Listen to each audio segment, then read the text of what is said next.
Hola, estamos hoy en los retos de la política con Isabel Vences. Isabel es de origen mexicano, aunque también española. Hizo Sí. su carrera de grado en la Universidad Nacional Autónoma de México y luego su doctorado en la Carlos III de Madrid. Hoy es profesora titular de Ciencia Política del Departamento de Ciencia Política de la Universidad Complutense de Madrid. Isabel, muchísimas gracias. Bienvenida a los retos de la política. Pues muchísimas gracias. Yo, antes que nada, quiero agradecer la invitación, ¿no? Para participar en estos diálogos sobre los retos de la política. Muy bien. Cuando yo llegué a España, ¿no? El nombre del catedrático de Ciencia Política de la Universidad de Salamanca ya era toda una referencia. Así que Bueno, me da una enorme alegría que ahora podamos entablar juntos este conversatorio. Es de verdad bueno, un muchísimas honor para mí, gracias. ¿no? Muchísimas gracias, Isabel. Además, debo recordar que en tu experiencia, en este caso de gestión, has sido subdirectora del Centro de Estudios Políticos y Constitucionales también. Bueno, como sabes, aquí de lo que se trata es de que cada persona que interviene enfoque los retos desde su perspectiva epistemológica, de su perspectiva de las líneas de investigación. Entonces, eso es lo que da también riqueza a este programa del área de ciencia política de la Universidad de Salamanca. Entonces, en ese sentido, Isabel, ¿cuáles son, en tu opinión, los retos de la política hoy? Mira, la verdad es que la pregunta parece fácil, pero no lo es, ¿no? Al pensar en ello, pues se abren, digamos, un enorme abanico de posibilidades de respuesta, ¿no? Entonces, muchas de ellas ya han sido abordadas en otros conversatorios que has tenido anteriormente, ¿no? Incluso sobre algunos de los retos se ha insistido bastante, ¿no? Pero yo me quiero enfocar más en uno de los que creo que es uno de los grandes retos que tiene la política, que es el de poner frenos a la dominación. Si eliminar la dominación se presenta como algo casi imposible, ¿no? Al menos deberíamos ir se debería ir en la dirección de mitigarla, porque pareciera que estamos justamente en el camino contrario, es decir, parecería que estamos en un camino en el que la dominación se extiende, que la dominación se diversifica, que la dominación se intensifica, ¿no? ¿Qué quiero decir un poco con esto, no?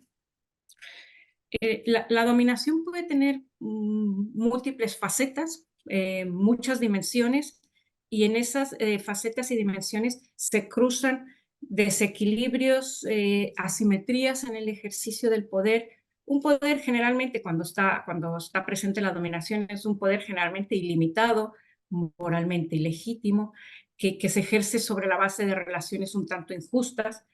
Y por el otro lado, en estas facetas y en estas dimensiones, lo que encontramos son tratos de explotación, de opresión, de despojos, que, que a lo que están conduciendo es a situaciones de vulnerabilidad sistémica o a incrementar las situaciones de vulnerabilidad sistémica, ¿no? Entonces, la política tiene que limitar la creciente influencia de aquellos que tienden a estos procesos de dominación. Por supuesto que este reto es muy amplio, ¿no? De todo lo que puede abarcar la dominación, a mí me gustaría me gustaría enfocar la atención no solo en la dominación de los seres humanos sobre los seres humanos, sino la dominación de los seres humanos sobre los no humanos y sobre los componentes de la naturaleza, ¿no?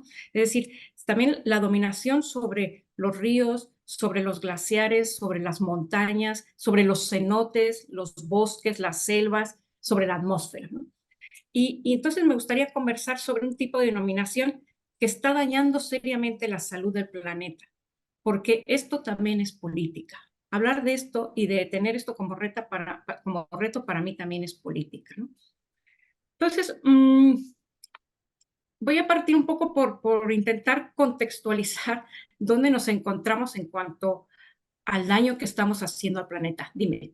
Y antes de continuar, para un público que no especializado en conceptos, ¿por qué usas el término dominación y no el término, yo qué sé, poder? Bueno, porque el término dominación nos permite hablar de explotación, de expolio, de colonialismo, de extractivismo, de despojo, entonces, de muchas cosas en las que voy a entrar, ¿no? Entonces, De acuerdo. desde luego, la dominación puede ser entendida de muchas maneras. Si lo enfocamos desde el punto de vista de investigaciones, desde teoría política, ha habido muchas formas de entender la dominación. Pero voy a usarlo así como ese término más amplio, ¿no? Que nos Sí. permita hablar de esto, ¿no? Entonces, nos encontramos, digamos, en un momento en el que hemos dañado seriamente al planeta. En el año 2009, Johan Rockström, ¿no? y otros colegas publicaron un artículo que se ha vuelto muy famoso, ¿no? En la revista Nature, publicaron un artículo que habla sobre los límites planetarios.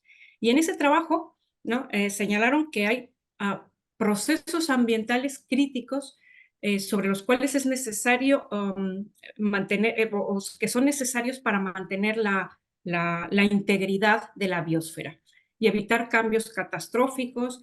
Y ellos dijeron que si seguíamos sobrepasando esos umbrales biofísicos, que son umbrales que están estrechamente interrelacionados, entonces las consecuencias podrían ser potencialmente desastrosas. Este es un trabajo del 2009.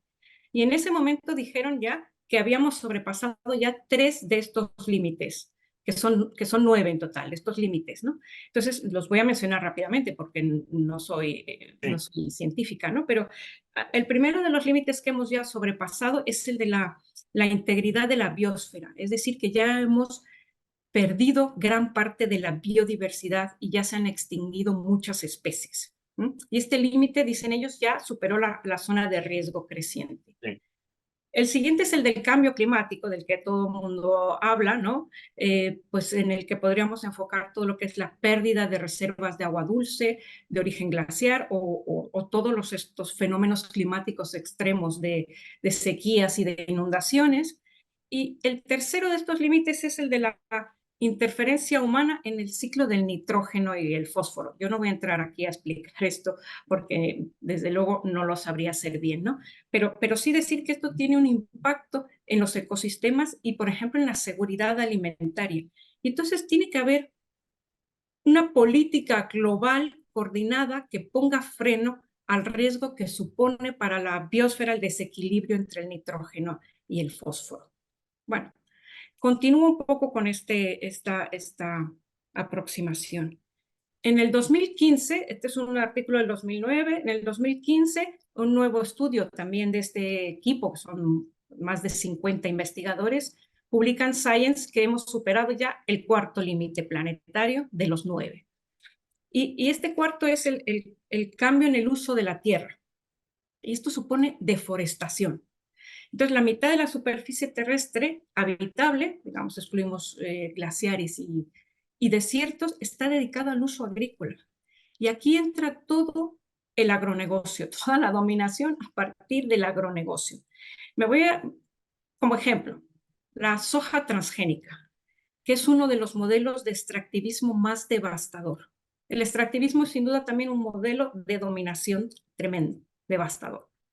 Entonces, el cono sur de América Latina, vamos a hablar también un poco de América Latina, que al profesor Alcántara y a mí nos gusta, ¿no? El cono sur de América Latina es la región donde más se producen transgénicos y con la mayor superficie cultivada de todo el mundo con un solo cultivo, la mayor superficie de monocultivo. Entonces, las mismas multinacionales la ubicaron toda esta zona como la República Unida de la Soja y los movimientos o las asociaciones de lucha contra este cultivo la rebautizaron como la República Tóxica de la Soja. Entonces, las consecuencias son dramáticas de esta dominación, no solo para la tierra, porque se han perdido o destruido millones de hectáreas de bosque nativo, sino también el agronegocio y su afectación a los ecosistemas terrestres han provocado que millones de personas sean desplazadas, perseguidas, amenazadas, que se hayan enfermado. Se les conoce a estas zonas de gran uso de agrotóxicos como, se dice que hay pueblos enteros fumigados. Y en 2023, ya vamos acercándonos, hace unos meses salió el tercer estudio, digamos, de este hilo, y se publicó ya la noticia de que habíamos transgredido 6 límites. Lo que significa, nos dice Rockström en este estudio, que se publica en Nature, que a menos que se produzca una transformación a tiempo, es muy probable que ya sea inevitable cruzar puntos críticos de cambio irreversible. Entonces, ya hemos superado estos 6. A los que ya hemos explicado se agregan 2 más, los voy a mencionar rápidamente. Uno es el cambio en el uso mundial del agua dulce. Entonces, ya no es solo que el Amazonas se está secando, que es un drama que se está secando, sino que, por ejemplo, vamos a poner otro ejemplo que también está sucediendo en el cono sur latinoamericano, el extractivismo de litio. Ese llamado oro blanco que necesitamos para almacenar energía, para nosotros tener nuestros teléfonos, nuestros ordenadores, nuestros carros eléctricos. Toda esa zona ha sido degradada, erosionada, el suelo ha sido erosionado, pero para extraer el litio se requieren ingentes cantidades de agua. Entonces, esto está poniendo en riesgo todo el ciclo hidrológico terrestre, pero es que además también su práctica extractiva despoja de su territorio a miles de personas, personas sobre todo del cono sur latinoamericano, que es donde se encuentran las grandes reservas de litio. Dice el filósofo indígena brasileño Ailton Krenak que el capitalismo nos quiere vender la idea de que podemos reproducir la vida, es decir, que hasta se puede reproducir la naturaleza. Dice él, si nos quedamos sin agua dulce, luego se nos vende la posibilidad de desalinizar el mar, lo que supone que algunos ganan mucho dinero con esta política de desalinizar el mar. Bueno, y el último ya de los sistemas o de los límites planetarios que hemos superado, es el que tiene que ver con la incorporación de nuevas entidades antrópicas al sistema terrestre. ¿Qué es esto? ¿No? La introducción que hemos hecho los humanos y la acumulación de todos esos compuestos químicos que hemos creado, los microplásticos, los pesticidas, los antibióticos, los materiales radiactivos, los desechos nucleares, todo lo que nosotros hemos creado. Esto también ya hemos sobrepasado ese límite. Bueno, este último estudio, el de 2023 de Rockström y todo su equipo, presenta una novedad interesante para nosotros, para los científicos sociales o para los que no somos científicos físicos o de las ciencias naturales, que en la evaluación de la salud del planeta de este trabajo, Rockström y sus colegas dedican por primera vez atención a las cuestiones que tienen que ver con el bienestar humano, con la equidad, con la justicia, es decir, con retos que son de la política. Y entonces ellos mencionan ya límites seguros y límites justos. Entonces, los límites seguros son los que garantizan a las condiciones resilientes de la Tierra, pero los límites justos son los que minimizan la exposición humana a daños e impactos significativos. Pues, por ejemplo, todo lo que tiene que ver con las migraciones y los desplazamientos forzosos por cuestiones climáticas, o la pérdida de seguridad alimentaria, o la pérdida de seguridad hídrica, la pérdida de medios de subsistencia, o la llegada de enfermedades crónicas, las grandes pandemias, etcétera, ¿no? Hay una autora que participa en el trabajo de Rockström, que se llama Joyeta Gupta, que ella nos dice que vivir dentro de los límites planetarios requiere atención a la justicia. ¿Por qué? Porque los límites biofísicos no son inherentemente justos y por tanto también la política aquí juega un papel muy importante, ¿no? Ella dice que hay pruebas ya abrumadoras de que es necesario un enfoque de justicia y de equidad, de que es necesaria la presencia de la política, porque de ella depende que tengamos acceso a los alimentos, al agua, a la energía, a la infraestructura. Es decir, que la política es esencial para la estabilidad planetaria. Entonces, esto también es un reto político. No sé si puedo Sí, continuar, digamos. estaba pensando, y en ese orden, ¿quién pone orden? Es decir, o en ese desorden, mejor dicho, ¿quién pone orden? ¿No? Es decir, de alguna manera, la política tiene que ver con la gestión de esos conflictos severos, de esos conflictos graves que acabas de enunciar. Pero ¿cómo abordar esto en un mundo muy fragmentado, en un mundo en el que el sistema internacional o el sistema de Naciones Unidas pues ha fracasado, ¿no? No lo terminamos de reconocer, aunque todos lo decimos, pero es un fracaso. Los conflictos ahora mismo bélicos, por citar algo que es clásico en la historia también de la humanidad, ahí están, y está el fracaso de la posibilidad de detener esos conflictos y esa sangría. Entonces, ¿cómo abordar esto? ¿Cómo abordar este problema de dominación sin orden? Pues esa es una gran pregunta, ¿no? Es una gran pregunta. Em, digamos, algunos trazos o algunas Sí, ideas que se me pueden ocurrir, digamos, a partir de cosas que estoy trabajando, ¿no? Primero, efectivamente, estamos ante una grave crisis de un modelo civilizatorio, ¿no? sí, Y en esta grave crisis nos hemos enfrentado a un discurso hegemónico. Y este discurso hegemónico se ha construido sobre la base de una perspectiva monocultural de lo que está en juego. Y entonces este es un problema porque nos está llevando a tener una visión reduccionista de las respuestas que la política debe dar a todo esto, ¿no? sí. Entonces, tenemos que tratar la crisis desde toda su complejidad y desde toda su multidimensionalidad, ¿no? Entonces, por ejemplo, no podemos reducir la respuesta al objeto de descarbonizar. Este es uno de los discursos reduccionistas, ¿no? Dice, Breno Bringel y María Estela Svampa denominan, ¿no?, el consenso de la descarbonización. Es decir, no podemos reducirlo a eso, no podemos reducirlo a un nuevo acuerdo capitalista que está basado sobre la idea de que debemos sustituir las energías fósiles que son emisoras de gases de efecto invernadero por otras fuentes de energía. No, es una visión muy reduccionista del problema, ¿no?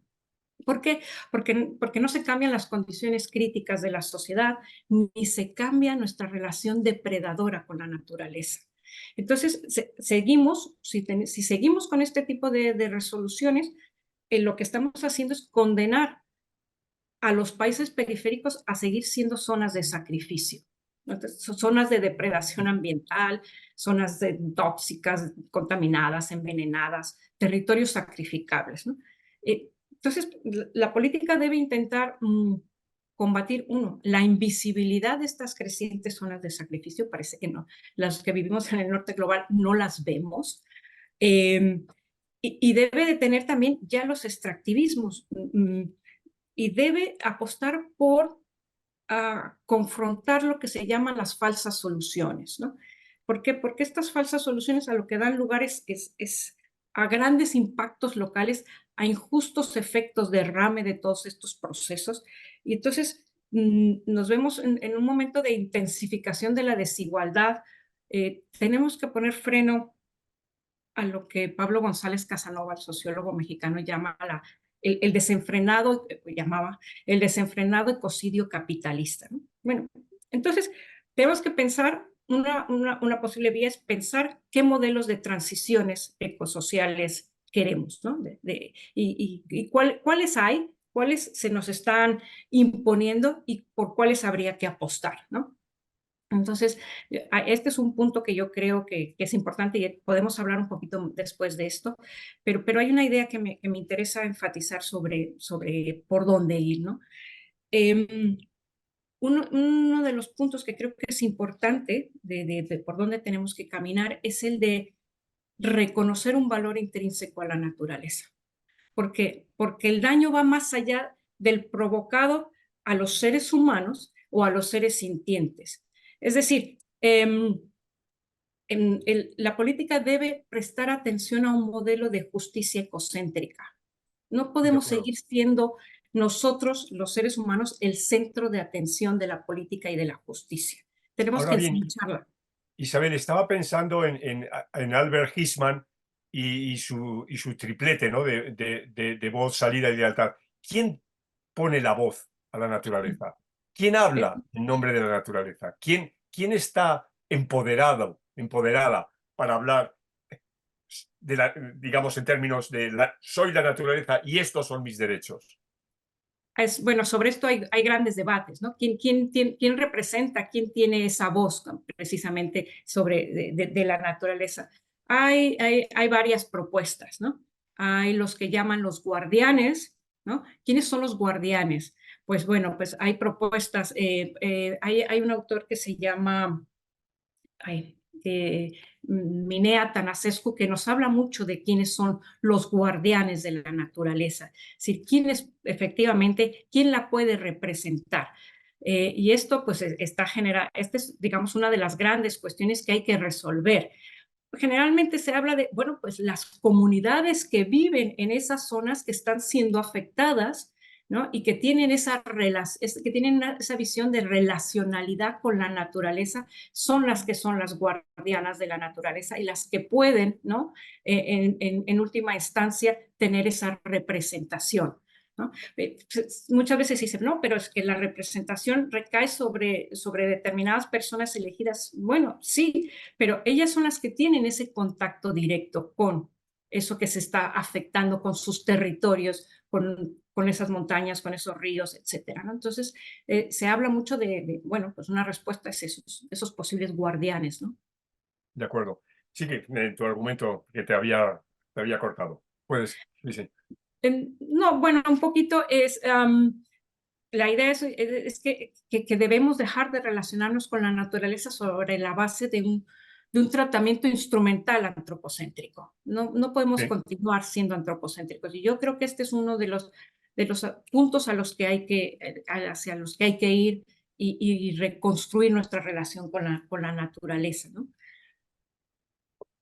Mm, Hay otro punto que creo que es importante, que es cómo pensar esas transiciones, ¿no? Es decir, se habla mucho ahora de la transición ecosocial, pero hay muchos modelos de transición, ¿no? Entonces, yo creo que sí que hay que apostar porque la política debe apostar porque la transición no sea una transición errática, no sea una transición corporativa o colonial, si queremos, ¿no? Que sea hay que evitar que sea un modelo que siga profundizando en las desigualdades o que agrave los despojos o que profundice en las injusticias, ¿no? Entonces hay que frenar, la política debe intentar frenar el poder de las corporaciones de gran envergadura, o de intentar frenar pues un capitalismo global depredador y su forma, digamos, más voraz de expulsión. Es decir, que no puede haber soluciones siguiendo una lógica mercantil. de acuerdo. Sí, dime. No, no, estaba también pensando que de alguna manera el problema que también estás subrayando y que llamas poderosamente la atención es este que se vincula a un escenario donde no existe la polis. Es decir, ese mundo o ese escenario global está absolutamente cooptado por el gran capital. Y, claro, siempre mi preocupación es decir, bueno, cómo eh, mínimamente encauzar unas relaciones que son evidentemente de poder, que son de dominación, cuando no está limitado la polis y el demos también es un demos extremadamente difuso, ¿no? Mm, sí, vamos a ver.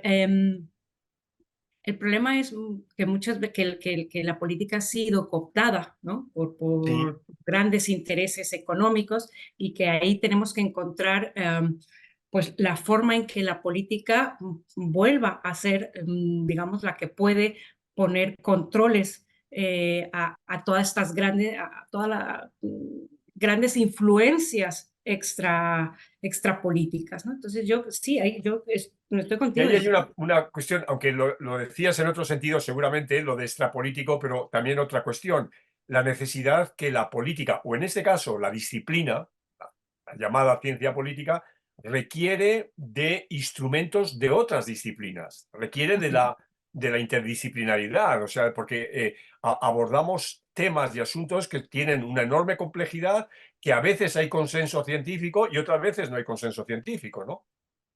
Está claro. O sea, el problema es multidimensional.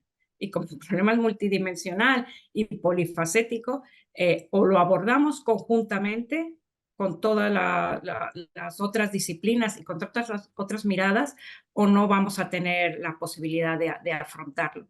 Y otra cosa que me parece también importantísima es en esta, digamos, es que tenemos que tomar en cuenta que decía un filósofo colombiano que se llama Arturo Escobar, sí, Arturo Escobar, que las ciencias sociales por sí mismas no tienen la capacidad de tener todas las preguntas y mucho menos todas las respuestas. Y que entonces también había que dirigir la mirada, digamos, hacia las condiciones epistémicas que se están discutiendo en las pequeñas comunidades que están siendo también muy afectadas. Es decir, que hay que escuchar también a los movimientos sociales, a las comunidades que tienen soluciones o a los otros que tienen soluciones distintas a las que son, digamos,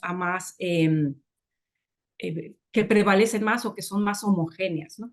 Perdón, que tienen más, sí, que tienen más impacto, ¿no? Entonces, que hay que mirar también aquellas pequeñas soluciones que se están dando en múltiples pequeñas comunidades, ¿no? Porque, claro, desde las ciencias sociales solamente no va a ser posible responder a esto, ¿no?